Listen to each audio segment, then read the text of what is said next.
Legion. Lock in today. Exclusive interview with, I'm calling these guys the bot hunters in the war on bots, the war on RTA. We have our own solvers. With our own AI and solvers, we actually create bot signatures. We create GTO signatures. Founding members at A5 Labs. They partner with ClubWPT Gold and WPT Global for security, for software development, and these guys are on the front lines, battling against bots, battling against RTA, battling against the farms. And if you want to maximize profit or play better than the population, you will have certain patterns, and these patterns will have certain sort of technical metrics that are quite different from the human patterns. Battling to keep the game safe for actual players out there. So I've been looking forward to talking to some people like this for a long time. I brought them the questions that I think people wanted to know. What are you guys doing to keep the game safe? How are you stopping the bot farms out there? I sat down with John Andress, head of security at A5 Labs, longtime high-stakes poker player. I've known him for a while. And Tran, one of my first times talking to Tan, but this guy seems like a pretty interesting guy. Tan has an almost 20-year career as a software engineer, as a professor, as a founder, as an advisor, and a poker player. So the guy can do it all. He seems like a real wizard. We got a lot more podcasts coming soon. Enjoy the conversation. Let's go. Big shout out to our sponsors, GTO Wizard. Love these guys. They've been helping me become a two-card god. Just dropped a new heads-up coaching video with Kevin Rabichow. And I am taking opponents at the Venetian to play heads-up. I'm coming to own some people. So let's go. Appreciate them. Shout out Eva. Shout out Matt. So let's go. Let's get into this conversation. This one's a banger. Let's go. We're here. We're live. Welcome. Poker Live Podcast live from the WPT Championships out here, and I've been lining up some interviews, got a lot of good podcasts coming up, a lot of good content coming up. One topic I know has been very interesting to me this year is the state of poker security with all the big news that's come out with that crazy article, I think it was in Bloomberg, and with just all the discussion around solvers at the World Series of Poker, people on the rail, people are using the laptop, there's the guy with the Neuralink, there's the AI agents, there's all this different stuff out there. So I've been wanting to get some real people on who know about the poker security side of things, who know about the battling AI, battling bots. They're deep in the lab. You guys are basically like professional bot hunters, AI hunters, RTA hunters. That's maybe a different way to think about it, but I wanted to get some real guys on here, and I wanted to get the guys from ClubWPT Gold and figure out how they're thinking about keeping the game safe and how they're thinking about security in 2024.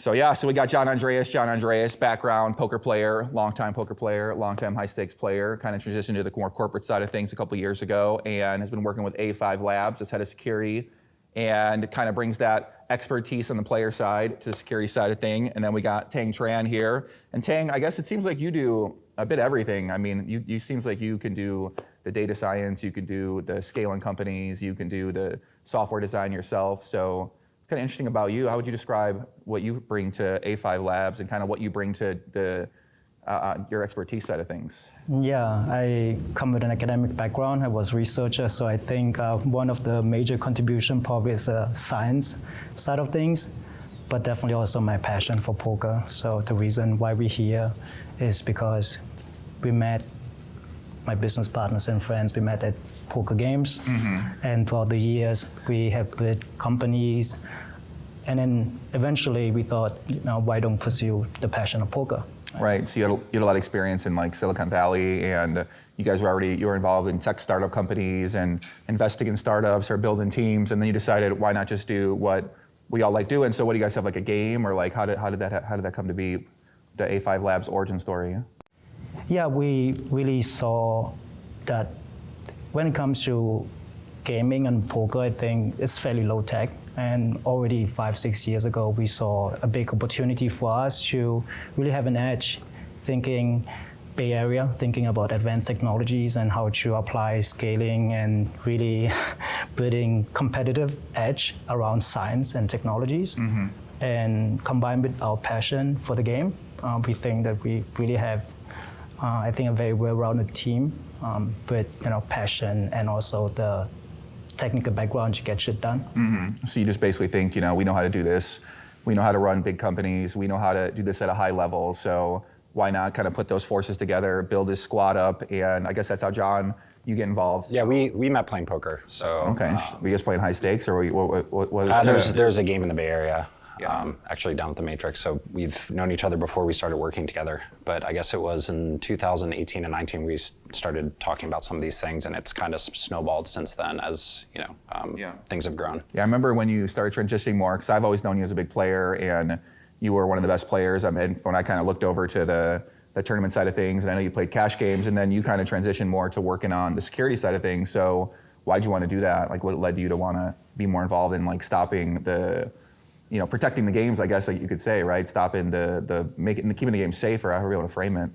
For me personally, it was an interesting new challenge. I mean, I do feel like I've been playing poker since, I don't know, 2006, 2007, and maybe 2014, the game started to change. Things became a lot tougher. And, especially like, I feel like there used to be kind of more evenly distributed skill hierarchy, like you could work your way up.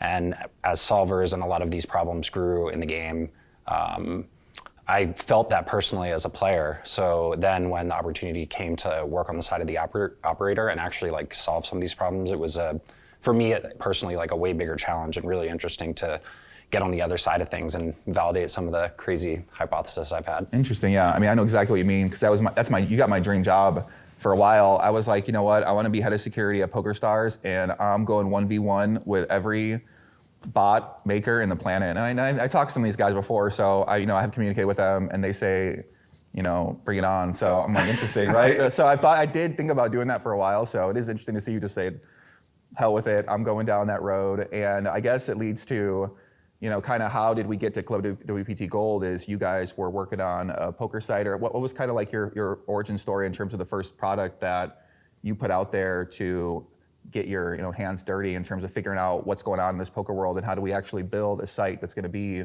potentially one of the best, or software or security that's one of the best? Yeah, so if you think about delivering the best software/tech solution for poker players, there is of course the game production side of things, building the actual poker front end. But we actually started A5 Labs with the belief that we can really make the poker games more fair and sustainable. It's really about building this ecosystem, right? So you have to think about software solution also in terms of the data platform. If you want the game to be fair, you need to understand the skill level of players. You need to think of matchmaking. You need to think about long-term ecology. So for us, building this poker solution is, on the one hand, really game development, but on the other hand, building out this data machine learning platform, the back office, in order to support operators, running from marketing to ultimately lifetime value maximization, making the ecosystem more sustainable. So that's really the I would say, vertically integrated solution platform that we have been working on. But the focus has always been on fairness and security. How to really look at player profiles and make the players feel safe, and make players really have high lifetime with operators. So keep them safe and keep them coming back, wanting to come back. And you mentioned kind of the unsexy side of the poker business, which is building the back end and building the support system and the structure with how the actual operations of the business work, which, I didn't know much about that before I started getting into startup investing. And then you start to learn that like these are the pivotal things you need to be able to build your teams and then actually build a potentially successful company or big company. And then, yeah, it's interesting. So what happened first? WPT Global was first, right? So you guys started with that. Is that where you started getting the data and started to kind of build your strategies? And or where did the A5 Labs where did you guys start with these products at? I think for this conversation, I think it's more important for us to focus on A5 Labs, and we look at A5 Labs really as a tech provider, a tech partner to different game operators. And right now we are working very tightly with WPT Gold, ClubWPT Gold, to make sure that we can take advantage of the platform and really build this fair and sustainable ecosystem. Yeah, I see what you're saying. So I guess in terms of stopping cheating in online poker, collusion, bots, RTA, those are kind of the common things. People using solvers in real time or people using automated software. So, I mean, how have the challenges changed in 2024? What is it like to try to defend the game against those type of things? Where do you want to start? Yeah, like bots, collusion. Yeah, I think there's a lot of nuance to the different problems that. Okay, well let's start with bots, because obviously bots are always one of the biggest topics, and controversial topics in terms of automated software. And we saw that big article come out earlier that basically talked about how there's product offerings to poker players where they can basically purchase these player profiles and they can purchase this automated software for their communities and for their clubs. And obviously this has been a popular topic over poker years when we talk about security. So how do you think about stopping that, and how do you think about policing your games against that type of activity? Yeah, maybe it's good to kind of like define the different problems first. I think compared to when I started playing, the problem has changed a lot. So you like maybe can think of the fully automated bot in the back in the day. PokerStars used to, be the gold standard for security, and there was a lot of like what we call contextual detection, so like invasive tracking on your computer, or even some behavior tracking with mouse clicks. I think, as far as like fully automated bots go, the technology has come a long way. So, referencing that Bloomberg article, there are basically, there's a huge organization out there that makes a lot of money doing this, and they invest a lot of resources into staying ahead of the curve as far as like the cat and mouse game goes in security. So not only are they working to make sure that they can get around the operator security protocols, they also have made a lot of advances in their gameplay too. And I think the way that people kind of traditionally view these like GTO bots isn't actually what really exists out there now. So you're saying like they got different personalities, right? Yeah, they got exactly. like a different, one guy could look like a typical passive loose player who's limping a lot and calling a lot, but really it's the same, all comes kind of from the same situation. So they got a lot more advanced. So, I mean. In that way, yes, I think they have evolved quite a little bit. In short, I think there's this Bloomberg article talking about advanced AI. That's the research side of the problem. The practical solutions are quite different. I don't think that they are very much AI driven. So they do have solvers and have pre-computed solutions for certain games, but fact is, using solvers is not really scalable. If you think about all the different game formats there is. So there's a lot of manual coding, working with poker players, domain experts, and really have hard-coded logic. That part is actually quite important. And when John speaks to the different profiles of bots that exist, really it's about creating different rules that basically make the bots playing high VPIP, IPIP, high aggression factor pre-flop. But they are in there not as smart as you think, not this sort of like black box AI that does all the magic.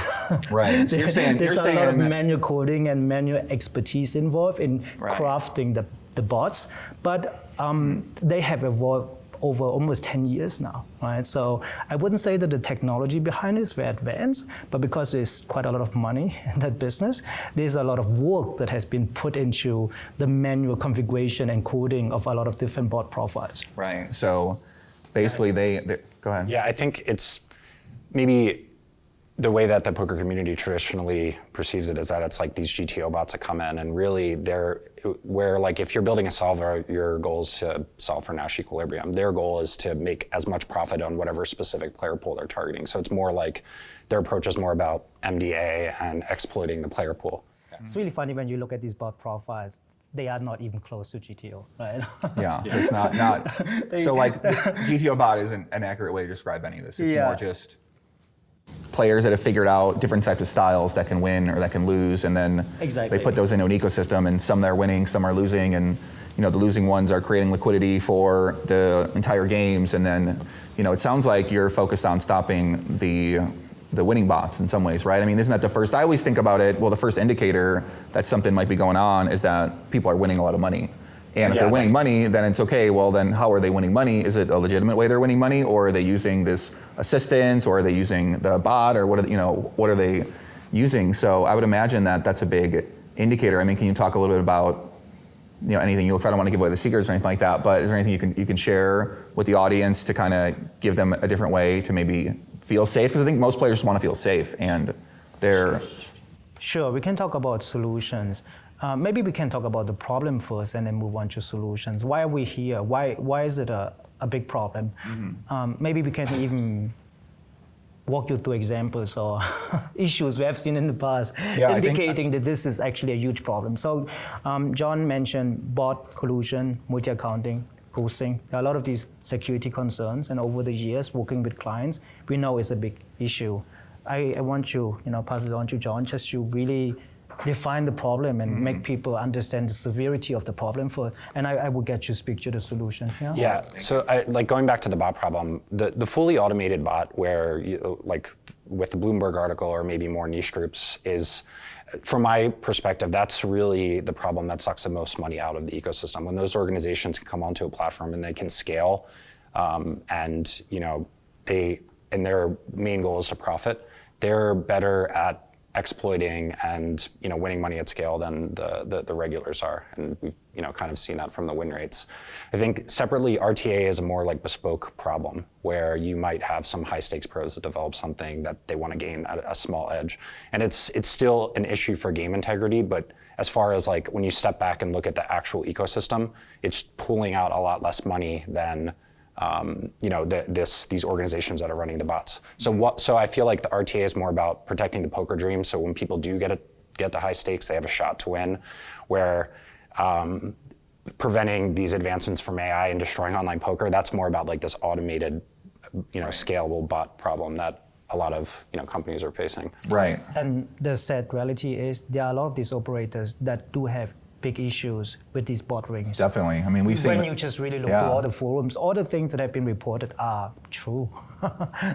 There are bots running on these sites. Yeah, I mean, we didn't want to. I mean, when this article came out, I was pretty mind blown because we've heard theories of, it's conspiracy theory. Everyone's thinking it's a conspiracy theory that there's this group that's making all the bots and putting all the bots out there. So I think a lot of people's minds were a little blown. And then the GTO Wizard thing this summer, shout out to GTO Wizard, where Dominic was using something solver on the rail, and now people are becoming more aware of AI, and a lot of people have known about a lot of this stuff. I've talked about this a lot in my content for the past, but now it seems to be coming into more mainstream. So I guess you touched on solutions, right? Like how do you even think about trying to battle against something like that? Yeah, so the fight started for us 6 years ago. So this is not something that is new to us, right? I think recently it has become more evident. And I like to think that the problem is huge because some of these operators just don't care. I think there are a lot of these small operators, they just come out and their number one objective really is to make money and make money as quickly as possible. So I think this is maybe one number one concern, right? And of course, there are these big operators that do have this long-term view. They want to protect their ecology. They want to protect the poker community. But I think this is why we're here. I don't think poker companies are very high-tech. They think about building a poker solution as, have the best and whistles and have this very nice client application, this app that you can run. But they don't think about building the data infrastructure, the machine learning vehicle that you need in order to fight bots, or even just dealing with simple problems as matchmaking to make the games more fun and fair for players, right? So this is where we see our role. And yes, we can speak about, for example, how do we deal with bots? Maybe we focus on bots first and talk about collusions and some other problems later. Sure. Yeah. But from to me, it seems like it goes, I read through the A5 Labs white paper out there, and pretty interesting, right? Because you're just kind of breaking down your strategy for how you defend it and how you're detecting. Because you get all this data when you're the operator from players. And you mentioned earlier about non-invasive, which very interesting topic now is as AI is getting more advanced, how much invasion do you do in terms of someone's privacy? When you mentioned tracking systems, you can put on a computer or a real life device and everything like that. So I guess what's the thought process of the bots then? I mean, what do you what's the... Let me just give the high-level overview, and then you can go into some details. Yeah, I think really when you ask the question, how do we protect poker players from botting? I think first of all, you need to make the poker operators care. Right? We are a tech company, but we are also lucky that we have partners and friends that share the same passion for the game. So they do care. They invest a lot of money in tech to solve precisely this problem. So I think that's number one. And when it comes to the tech solution, I think data matters, right? So broadly, you can think about fighting bots from two point of view. there's the context-based solution, which is, if you think about the major type of solutions in gaming, you have what is called kernel-based detection.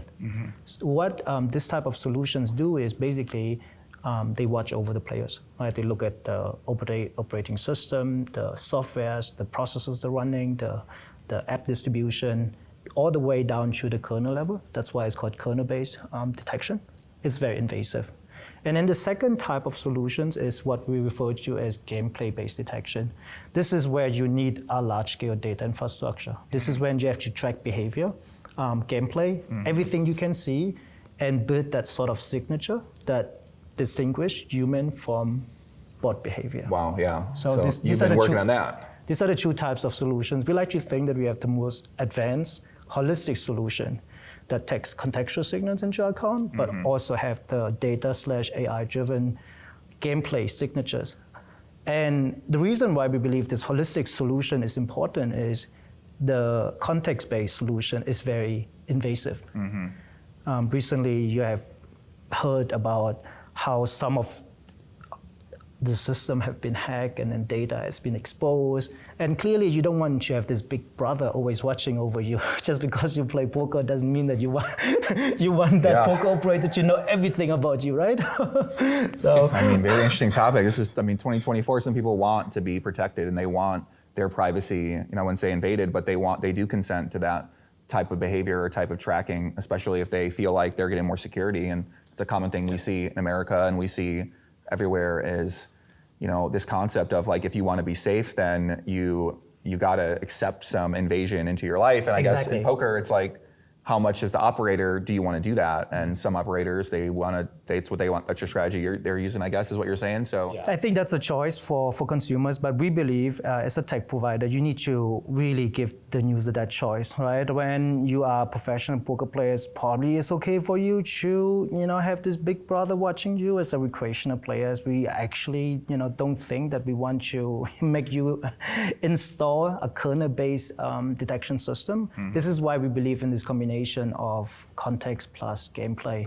And maybe John can talk more about the gameplay side. I think, just to wrap up the context-based side, when he says gaming, a lot of the big video game companies, they have these kernel-based anti-cheats. And the issue when we evaluate actually future-proofing the problem is that's kind of still a cat and mouse game. You have to do a lot of research, you have to figure out what applications are running. And the assumption longer term is that especially when a bot operator, they're going to change their tactics and figure out new ways or remove, hosting anything on their machine. That's kind of a dead end. So from the gameplay side, that's where our general hypothesis is that there is a definitive way to identify AI use from human use, as we're predictable creatures, and that's evident in the way that we behave with the device all the way down to how we make decisions in poker strategy.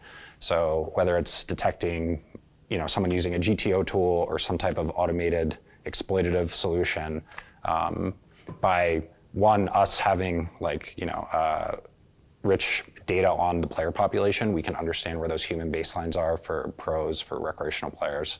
Then additionally, we can reference the data from the solutions that we build, whether it's exploitative or GTO, and have really comprehensive scoring that our models can consume to give us actionable insights, so the security team can really say, this guy's a bot for X, Y, and Z. Or, right, that makes sense. Yeah. So they're taking all the hand data from the player, you're running through some type of algorithm, the algorithm's gonna give you some type of score potentially if you should look at it, and then if you wanna do more investigating from there, I guess what happens then? So let's say you detect something, what's that next step of due diligence in terms of, from your side of things, to deal with these issues and make sure that this is a real thing or not a real thing? Just in, I guess, I don't know, real life investigations with crime or legal, there's always a scale of evidence. So there are some cases that are just so obvious because either their gameplay signature is so unique or down to something stupid, they're all playing from the same type of hosting Amazon server. Obviously those cases are really easy to validate. Where it'll become more challenging longer term, I think, some operators don't even do that very well. So, it sounds pretty hard. Yeah, I've seen sites struggle with this. So It doesn't seem like this is necessarily an easy thing to figure out. There's a lot of things that go into this because I think when you think poker operators, I think you should put them in 2 buckets. Yeah, poker operators they simply just don't care. They don't really have anything in place to protect the players. And then there are the big operators that are fairly familiar with context-based solution, right? So if you have a software installed like RTA, I think when they check the system processes, they're able to detect and block some of the softwares or VPN, stuff like that. I think when it comes to gameplay-based solution, this is why we need to think about this from a tech standpoint. I think for a poker operator, it's very hard to build such a solution, right? Because you need to have a data infrastructure in place so that you can track, everything under the sun. And what else? John was referring to building the signatures for the bots and different human profiles. Mm-hmm. Now you need other sort of technologies. Actually, we have our own solvers with our own AI and solvers. We actually create bot signatures. We create GTO signatures. We also run different sort of exploits so that we can create exploit signatures. So there's a lot of tech that goes into this. So in short, I think it's a very feasible, it's a solvable problem. Yeah, wow. So what's stopping you from taking your army out there? But you need to make that investment in order to deal with that problem. That's an interesting way to think about it. Yeah, I can see. Yeah. So you're saying you just got to be so good at both sides of things where you got to know what you're dealing with. And the only way you know what you're dealing with is if you are getting in the streets yourself and just figuring it out, building different strategies, building different ideas, and that's crazy. Yeah, so, we look at GTO GTO signatures, we look at different exploit signatures from real bots or from this sort of AI that we have trained to exploit certain human tendencies. And it's based on these signatures that we then can infer and draw the line between human profiles and bot profiles. Okay, so wow, that's very interesting. I mean, I guess, is there any way, one thing we talk about a lot is transparency with this stuff, and building trust with customers takes, repetition, it takes consistency, it takes that, in my mind, if I'm playing and I want to feel like other humans are winning in the game, and I don't know, how feasible that always is in 2024 these days, but like, how do you guys plan to build trust, or how do you think about that side of things? I think maybe, like, obviously the more sophisticated poker users have an idea about these problems and they want answers. And then there's obviously the whole subset of people that just are clueless and want to go online and gamble, and maybe that's changing more recently. I think the most important thing is that they feel that, and the lead metric for that, I guess, would be, can they actually win in the games? And you look at some of these other operators and their games are like, you want 5 highly skilled players and 1 big loser. Mm-hmm. So, if it's as simple as that, if the games are fair, you should feel like you have a chance to win, right? I know that there's some other inputs with, how many pros versus recreationals are on there, but obviously, any big poker operator is gonna spend a lot of money to bring on recreational players and get new players into the game. But if you step back and take a look, if you don't have a chance to win, there's probably a sign that there's something not right going on. I think you really asked the very good and difficult question, right? How, as a player, how do I develop that trust, right? I think what John said makes most sense. I think number one is when I play the game, I should be able to win, right? If I don't get the sense that I have a chance to win here, what's the point? But I think we also talk about how to make the system more transparent, how you can work with operators to not only rely on them using the tech, working with companies like us to say, okay, this is what we do in order to protect you from botting and all these problems, but we also make the data transparent. Which data transparent? So we've been brainstorming a little bit about this.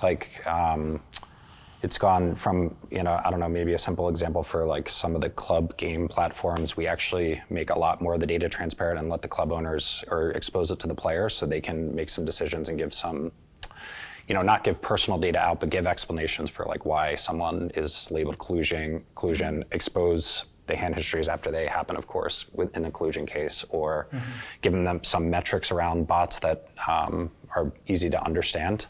For the more centralized platforms, it's a little trickier, but we've talked about working with panels of pro players to like do an audit of some sort where we talk with them about the tech. I think like the truth is a lot of people they don't care until it affects them. So whether they're losing on the site or they feel like they've gotten cheated. But like he said, we want to have a way to expose that this stuff works more transparently to the community, which is why we Yeah, I think we're seeking also community's opinion here, but I think there are two solutions. On the one hand, really, it's more about the experience. Create the game that is really fair, where players really have the sense that they can win. I think that's most important.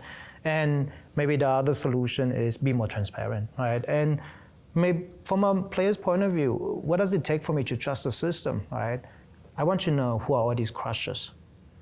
Furthermore, I want to know if they are security vetted. And when they are security vetted, what does it mean?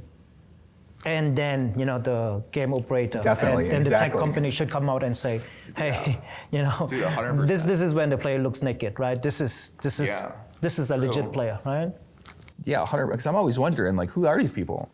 Yeah. Like, who's really winning? It's just I see these screen names on all these different sites. I'm like, I don't know anything about these people. So you're right. So what's your plan for that? Because is it to share more winners, or is it to share more information on the players who are playing in the games, and what's the thought process there? I think at this point, it's more about us sharing ideas.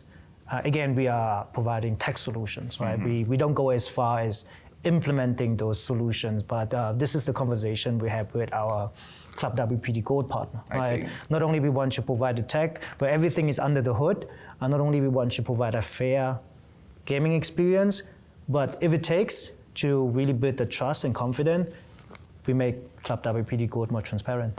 Yeah, I think it's always a discussion on balancing like, maintaining or building liquidity versus how restrictive you want to be. So especially for like higher risk accounts, I feel like the best way to address this sometimes is with incentives. So like, do you want to undergo more advanced KYC? Do you want to get your account verified?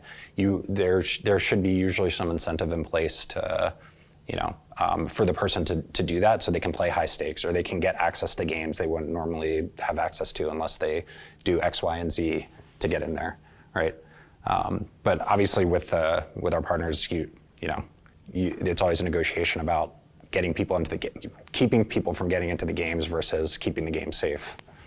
Yeah, that makes a lot of sense, because some people don't want to go through all that process. So, I don't know, I think about it like there's a high stakes ecosystem that needs to be treated a little bit differently if you want to build that up, and then you have a different strategy for your low and micro stakes, because high stakes is where the battles happen. This is the poker glory. This is the big debate we're seeing right now with online poker is public versus private, and how are you going to protect, first of all, at high stakes, this is where you're going to see and maybe we can talk about the exploit kind of bots, or exploit RTA, or any sort of exploit tools that are more advanced, they've been building for 10 years too, and they're not using 100 profiles, they've got one profile, they've got one account. So it's like, what do you do against that guy? I guess let's talk about the thought process on dealing with something a little more advanced like that. Exploits. Yeah. Yeah, I can talk to exploits. And honestly, this is also practically a more relevant problem.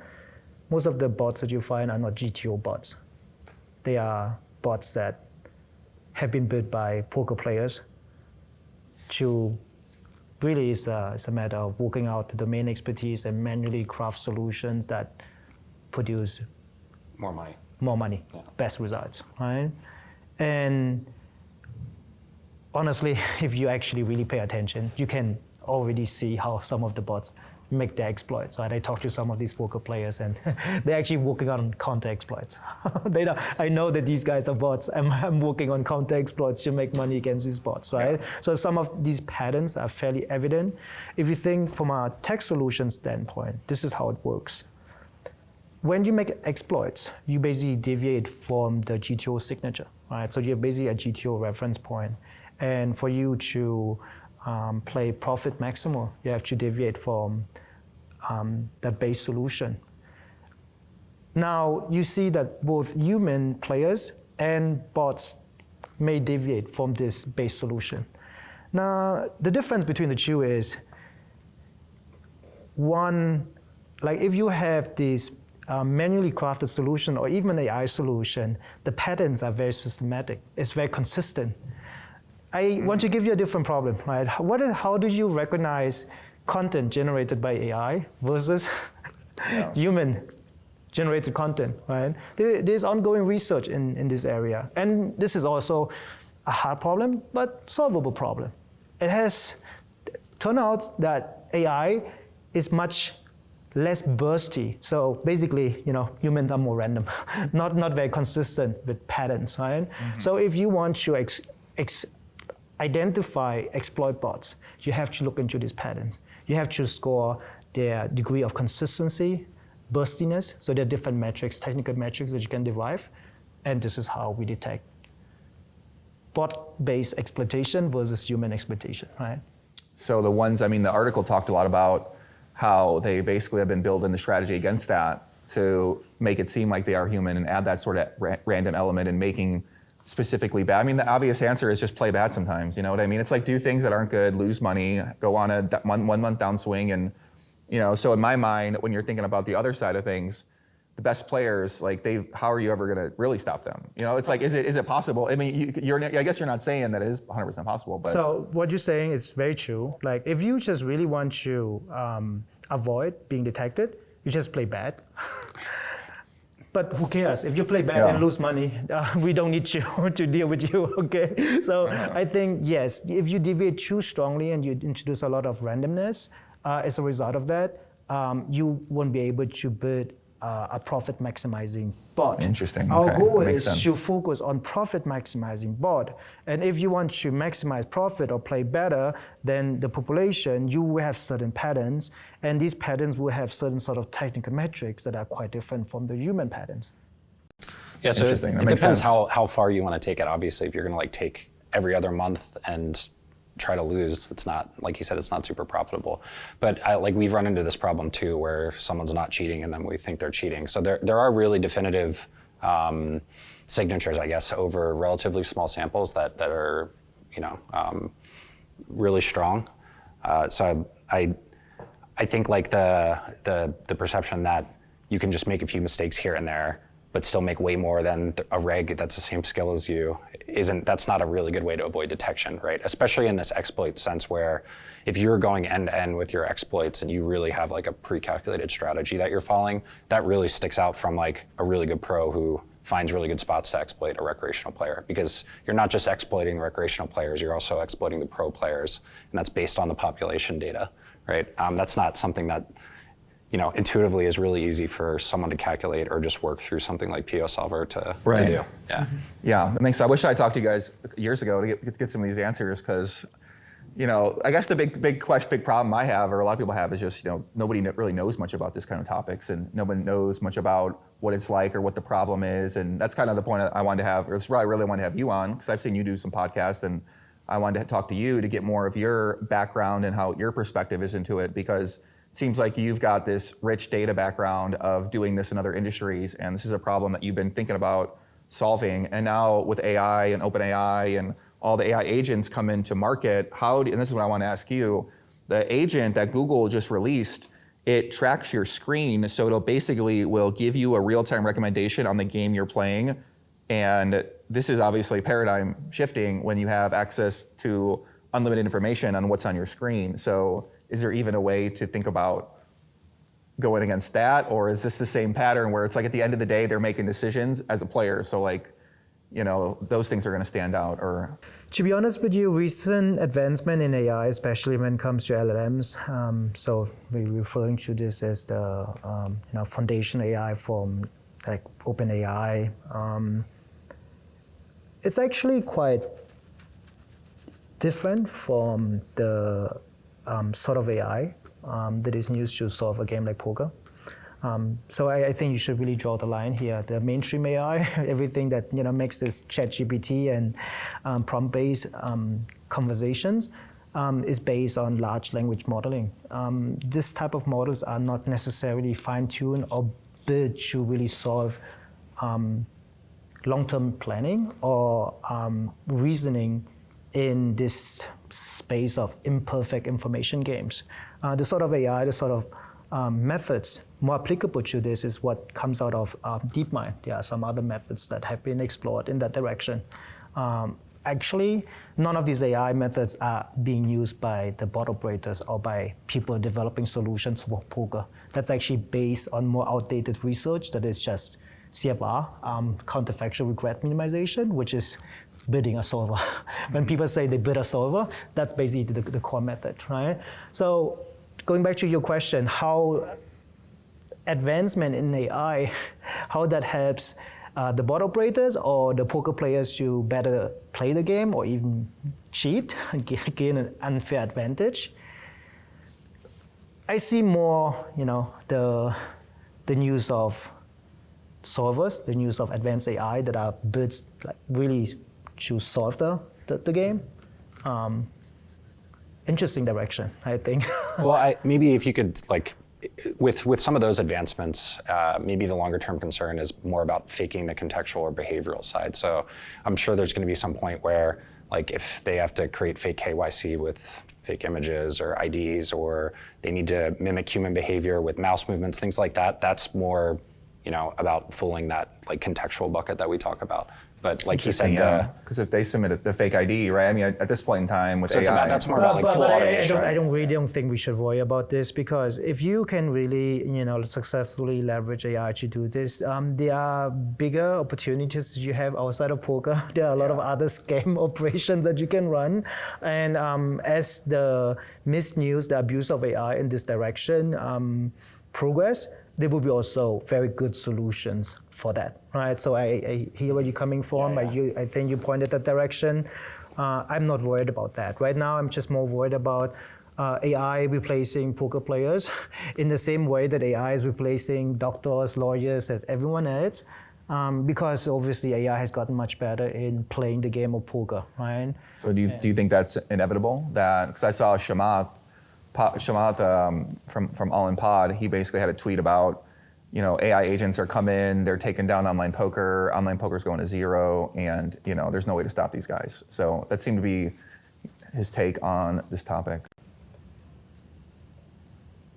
Let me ask you a question, right? Maybe not related to poker, right? If you were a lawyer or a doctor now, right, and you know that you can use ChatGPT to really do your job better, be more efficient, isn't it really part of life to evolve, to change, to take advantage of technologies? Right. So you're saying the way that we think about playing poker could change too, in terms of the tools, maybe just taking a different stance on tools themselves and maybe integrating them more into the experience and just saying, hey, if you, I don't know, how do you think about that? I mean, that's an interesting question. Yeah. It is different than we've come to. I think number one, right, if you want to be prepared for the new world, whether you become a professional poker player or you want to become a doctor or whatnot, you have to be prepared to learn, to better use AI tools to learn. I think I draw the line between learning and actually applying when you go and compete, right? So as a poker player, you have this process where you can use tools to learn and really accumulate knowledge, build that expertise, right? There's no way around it. If you don't use AI and all these tools to learn and get better, there's no way you can compete with those people that use these tools more effectively to learn. The same way, like a doctor, if that doctor is not using, advanced tools to learn, that doctor never would be world class, right? So I think the second question is, should we be allowed to use AI and tools for the competition? Mm-hmm. I think this is where we really have to zoom in and ask, what is fair, right? What is the extent of tool usage? Because maybe the use of AI could make the poker game more fun. There might be some interesting use cases for AI, and we are thinking about developing games where AI is part of the game, right? So yeah, there are certain directions. So I think AI, when you look game security and integrity, is more seen from an abusive standpoint, but it could be also very beneficial. Yeah, I mean, could change the game in a fun way. Yeah, you have any thoughts on that too, John? Because I know you each more traditional, poker dream. Well, I mean, the learning thing is obvious. Take a look at chess.com. Obviously, the use of learning chess through AI, got a lot more people into the game, let them get an elo and get into the game. I think obviously in poker, the solvers are a good example of that. I think, yeah, the way the community stands right now is that it's not okay because it gives you an unfair advantage. Like I personally wouldn't want to play in a game with someone using AI if I can't. I don't see like a path in the near term where like an operator would be okay with that outside of like a brand new game or some other type of game with NPCs like there are in video games. But I do feel like when people are playing for their paycheck, whether they're a pro or they're getting their paycheck, they don't want to play against AI right now. In the current format of online poker. You ever see that changing? No, I think when it comes to the competition, I think using tools and like in the sense of botting or even RTA, I think it should be disallowed, right? I think that's my personal opinion, right? Actually, I was referring to the use of AI in other ways, right? Like we always think about using AI, just to help you gain an edge, right? Mm-hmm. But I like the game operators should think about using AI for other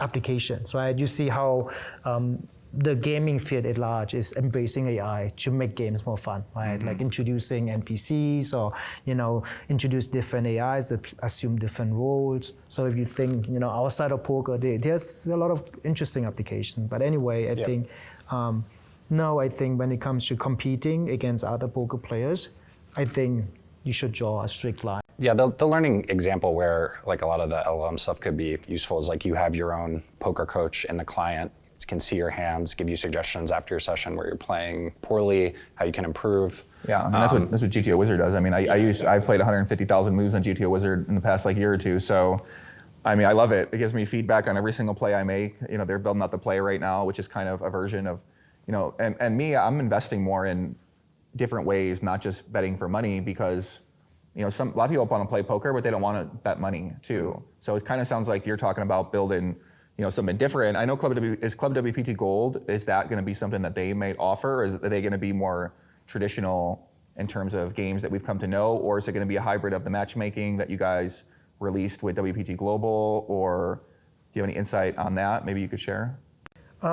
We have a lot of ideas.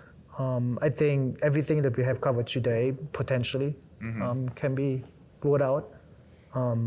We haven't decided on our full roadmap yet. Right now, the team is more focused on brand building. Make sure that it's known. Make sure that we spread the words. So this is why, it makes sense, right? So you guys are, one thing I've noticed you guys want to do is get ideas from the community. And obviously poker community, a lot of passionate players out there, a lot of high stakes guys who really care about the future of poker and the integrity of poker, and they want to be involved in that. So it sounds like to me, you're still figuring all this out. And with AI, it's changing all the time. You never know what exactly is going to come out of some of these new ideas, and it feels like everything's moving so fast. So you're saying you're willing to just kind of take it and flow and we have to experiment. Yeah. I like to maybe convey the core message that in the end, I think botting, RTA, and a lot of the security concerns are quite valid. And we take them very seriously. We care. We have been investing in the technologies to deal with it because we come here because we love the game. And with WPT Global, we want to really take advantage of the tech and the experiences we had with other game operators and really make a safe and very fair game environment. And it's very possible. Yeah, seems like it. If you combine context-based with gameplay-based solution, it's very hard for bot rings to successfully operate. Or operate at scale. Mm-hmm. Yeah. It's a way more manageable battle against bespoke solutions when you can address the scaling issue, and it's And then this there are nuances when you talk about the high stake game. Like maybe I don't want you to speak to some particular challenges, but honestly, right? If you ask the question, how did you compare a pro versus someone that sporadically use RTA? Let's suppose, this, I don't know, John versus me, I'm using RTA, right? Mm-hmm. And you look at the two profiles, could be quite similar. right? I think when it comes to that case, it's quite challenging, right? We're not talking about bot operators at scale here. We're talking about just someone that once in a while look up, use RTA to look up a solution. Would we be able to spot inconsistencies in their gameplay signatures? Would we be able to detect that, oh, this is not the way for me to play this hand? I think it gets a little bit more dicey, but I think what we are working on in order to deal with that case is we would then use also more of the context-based information, right? We would then, scan softwares and make sure that, hey, there is no RTA softwares being adopted. And also in this direction of making, for high-stake games, I think it's reasonable to assume you can create some sort of more transparent leaderboard, right? Like, all the crushers, right? You have to be more transparent and be security vetted. Sure, this isn't a new idea either. Like GG has real names for players. There's some other apps that require like special verification. And then even like you call it matchmaking, but it's really, we don't actually match the players. It's like a restriction for how many high skill players can sit at the table depending on the makeup of the player pool at each stake.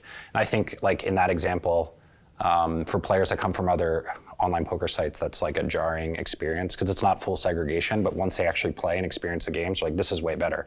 If you're a bum hunter, it's terrible because you can't sit around and wait for the game to fill up, otherwise you don't get a seat. But obviously, like if you get into a game where half the table or more are wrecks at high stakes or even like 5-10 and above, that's a really good situation as a pro. And it's mutually beneficial to the recreational players too, because there are more recreational players at the table and it's not like a linear relationship with win rate. They have a better chance to win. The pros actually make more money, but they have to join and play each other to get the games going. Is that the plan for the new site, or is that what's going to be? More like a matchmaking versus like an open world where anyone could sit with anyone anytime? I think usually when any site gets off the ground, they need to focus on liquidity. Like you need to actually understand what the makeup of the player pool is before you apply rules like that. But I'm sure once they have a better read on what their pool looks like, they'll want to implement something. Interesting, yeah. That's how it works, yeah. I see. So they'll kind of start off and then they'll see, they'll see what the deal is. They'll see if it's a problem. They'll see how the games are, and then you can kind of adjust it however you want to from there. We basically have a menu, right? If you really go through the conversation we had so far, we have context-based detection, gameplay-based detection. We can go as far as being completely transparent. Right. But it's a menu. We will pick and choose, and we have to look at the liquidity, look at the player So pool. what you think about it as a menu, yeah. So you basically say we can do whatever you guys want. Oh, we can do a lot more, Yeah. but different operators will have different requirements, right? I see. So you see, that's why when you ask me about the roadmap, we haven't made decisions on timeline yet. But we like to say that we are very well prepared. Yeah, it sounds like it. I mean, I guess what's the, one question we keep talking about is the detection, but what's the next step to actually, because I know people say they don't want to ban anybody or they don't want to get rid of anybody from the site, but how do you take those next steps to really decide, okay, this is a legitimate threat or this guy's got to go? If you ban someone who's winning, it's a pretty big deal to that player to say, hey, you can't take, if a guy's making 200K and all of a sudden you take away his 200K, that changes that guy's life forever potentially. So how do you make sure that it's a legitimate threat and not a... I like to think of it as the 2+2 test. Like if we provide evidence and all of it got posted on 2+2, how would the community decide? And you're never going to take someone's money unless you're near 100% certain. It's funny because we have done this over 5-6 years now, and a lot of people just don't really come back. Like when you are a murderer and you really see that a guy has your fingerprint, you just don't want to go to that interview. You just. It depends on the situation, yeah, but for the most part, that's true. When the evidence is strong enough that we're, gonna ban someone and confiscate them, and they make threats or, for the appeal kind of stops dead at some point when some of the evidence is shared. So I see. And so then do you redistribute that money, or is that something that every operator makes its own choice? Because I know that's a very controversial topic too, is what happens to the money of people that are cheating in tournaments, or if they have a big score, how do you think about that? I've talked about this in the past. Like it is ultimately up to the operator, but we provide tools so that they can calculate what the impact is and decide what to do.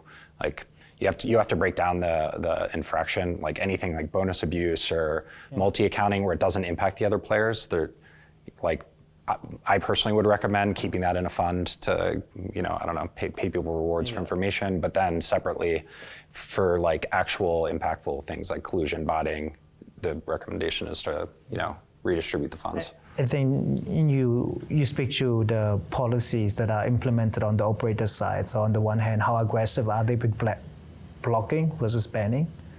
Because when you ban players, then you can ask the question whether you should take their money. I think a lot of the operators, they prefer the more proactive blocking solution, right?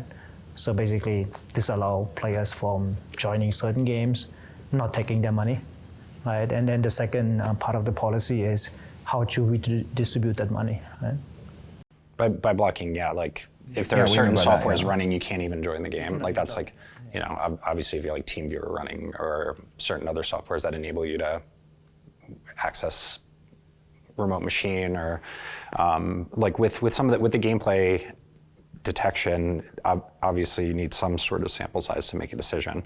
But it is still up to the operator, like if they're on that borderline between is this player using RTA or are they just a big winner? Yeah. And there's a lot of signs pointing to that they're using RTA, but they don't feel good about taking the money. They do have the option to just cash them out and not let them play anymore. I see. That's a question from the Legion. What protections are in place for players who are falsely accused of cheating? Because, that's a tough decision. Tough to be that guy that's got to make that choice to decide, hey, you're gone, or hey, you can stay. Are there any protections in place, or is it just if you're done, you're done, and there's no appeal system? Or? No, there's always an appeal system. Like I know most of the operators even have give the opportunity to do the webcam gameplay reviews where we take a look at some sample of data. I mean, sometimes the appeals stop as short as interviewing someone who has to answer some simple poker questions and they can't even talk about an opening range, all the way down to they'll play under supervision, which is, that Stars was doing that a long time ago. But there is always an opportunity to explain what you're doing. And in some cases, we'll also share some evidence without obviously giving away the process. But yeah, it's never just like one person making the decision. There's always multiple people that are looking at the recommendation. Yeah, I mean, it's kind of like the court system where you got your appeals, you got your Supreme Court, I'm gonna keep fighting the case. Some people, they really believe they didn't do it. And I mean, I've dealt with some investigations where they still tell me today, I didn't do anything. I'm like, okay, Well, yeah, I mean, also most of the operators that we work with have the best players in mind. It's bad for business to ban players who are playing fairly. Like I know there's some arguments about banning high stakes winners or whatever, but in general, that's not the case from my experience dealing with them. If we have something broken and we make a bad recommendation, that's we're in a shitstorm, You don't want to ban normal players. If you get the reputation that you ban winning players and you ban normal players incorrectly, that's really bad for business, right? You lose trust in the site. Yeah, fine line, a fine balance, and then letting these people stay if they're close. Then it's like they're going to be winning all the money. So, it is a big deal to potentially get that right. So it's like you got to combine all these methods, and I guess that's what you're focused on. I mean, it sounds like what you're passionate about. It sounds like you have a deep passion for the poker data. I mean, I don't know, nobody knows, it seems like it knows more than poker data than you maybe. Yeah, we have been doing this for a long time. And in fact, poker is really, really interesting for us personally because we love the game. But I used to be a university professor. I have a background in AI, and now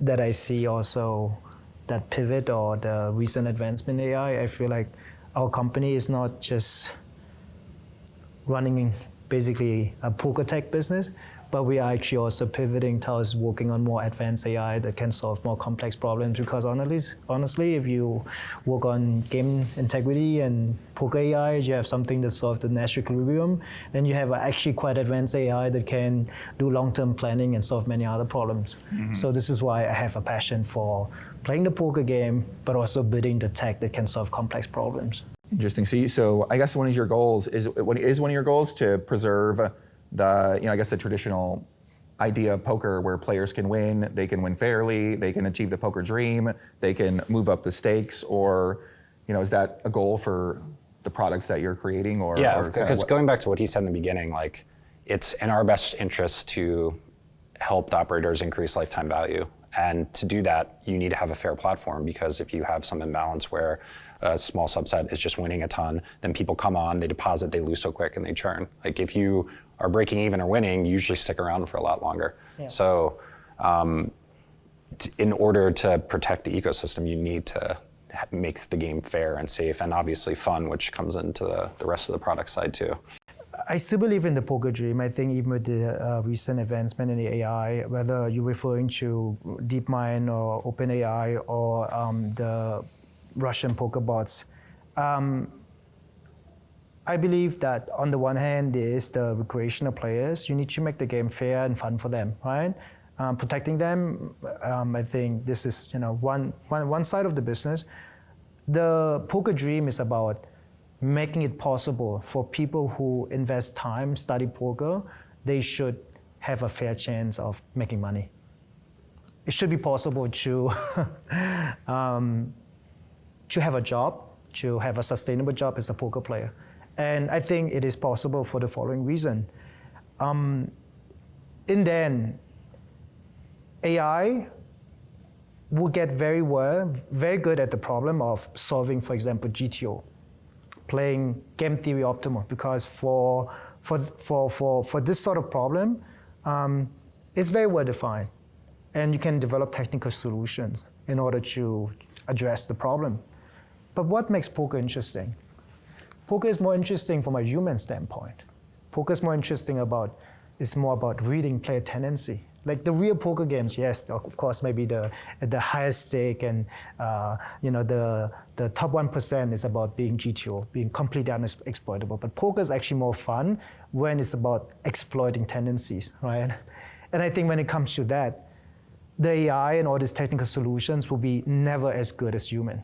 I think human intuition, the ability for humans just to really read tendencies and understand human emotions, is something that you cannot easily replicate with AI. So I think for the near and midterm and maybe even long-term future, if the poker player is willing to adopt AI to better study and understand the technical side, combined with their intuition and their advanced ability to deal with people, there is always room for you to make money. There is always room for you to be superior than the technical solution.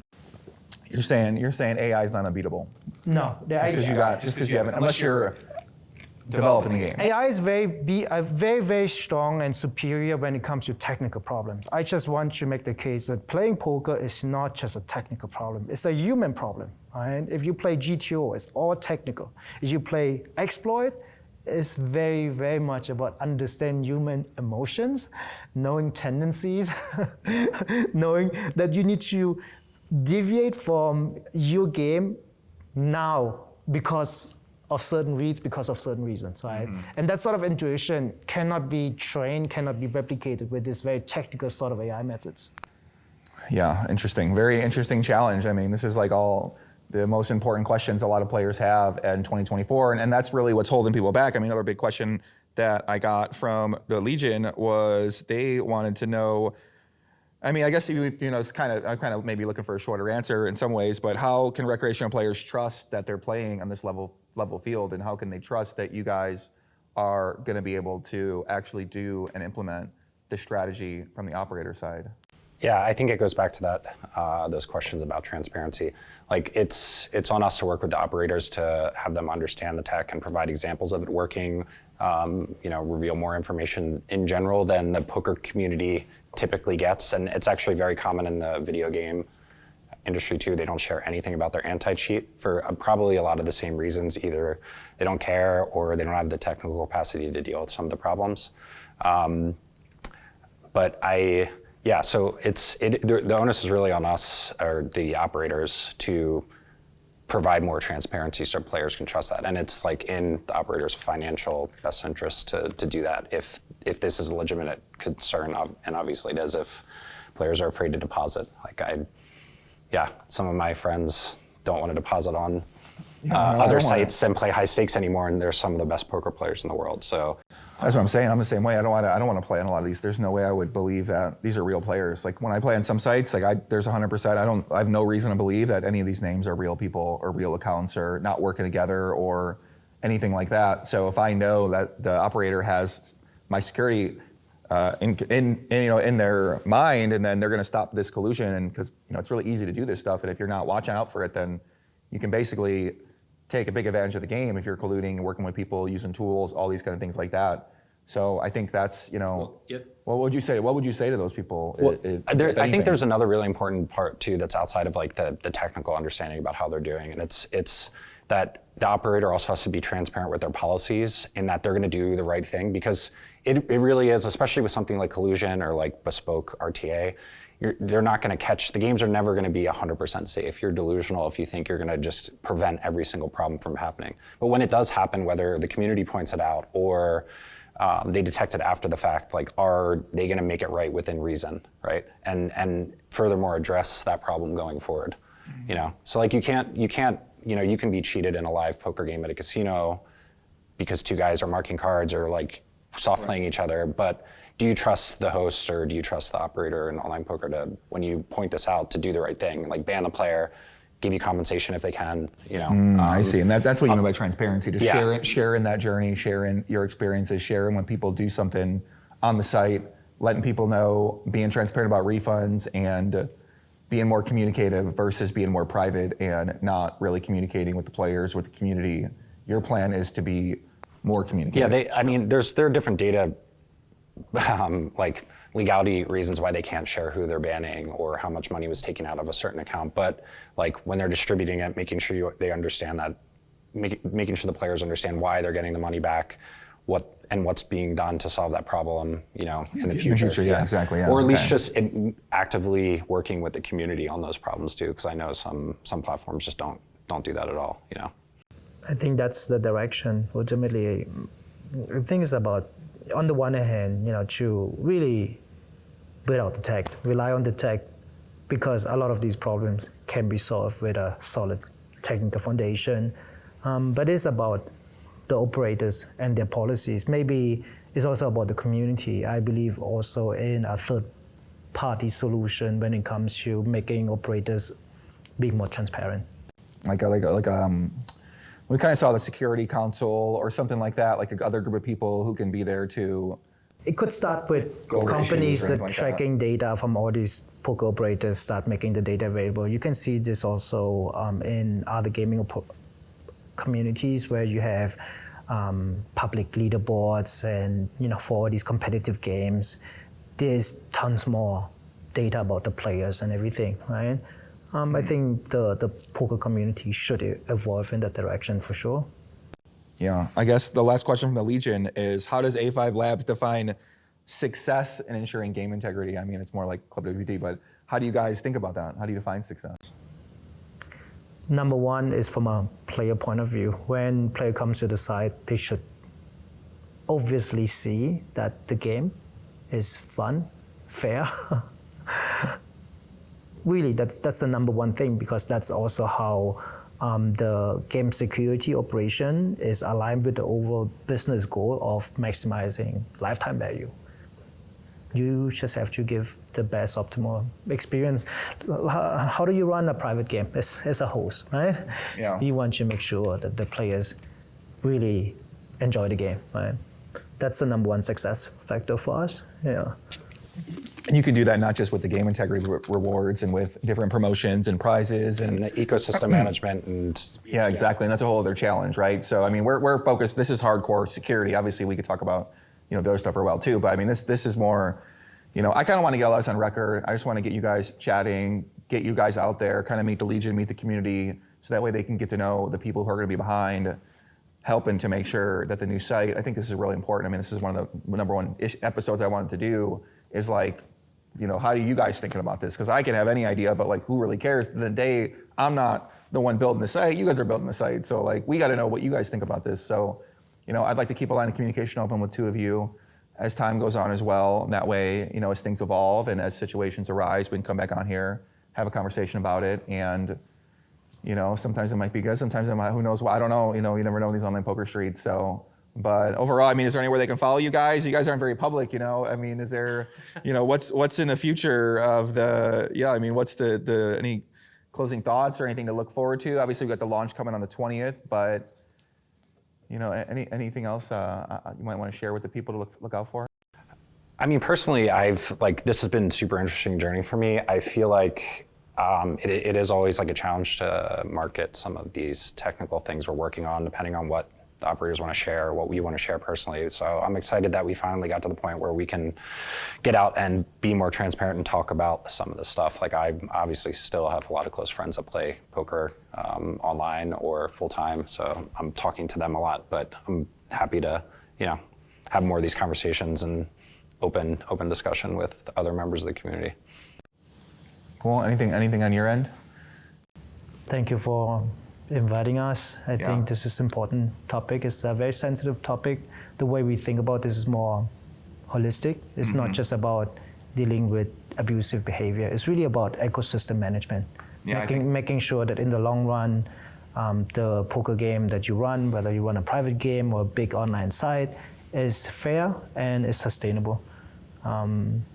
Especially for big brands, the long-term view and making the business more sustainable is a lot more important than just making the quick bucks. Well, I know it's going to be a topic as we go on. The vision of poker. Obviously, we talk a lot about the future of poker, what that's going to look like, what's it going to evolve to. So, listen, if you made it this far, you're going to find out what's going to happen. I mean, stay tuned for more. So we're going to see what goes on. But I appreciate these guys both for coming on. Pleasure to see you guys in a podcast context on my show. I appreciate you guys coming on my show. I don't do many shows, so. But I really want to chat with you guys about this. So show love to Alex, show love to Matt in the background here. WPT crew out here, they did a great job. Thomas set it up, and this event's been fucking awesome. I've been loving it. The players are loving it. I busted. I'm depressed, but it's all good. So Legion, lock in. If you watch this, smash that like button and subscribe. You know what it is. Be back soon. Let's go. Thanks.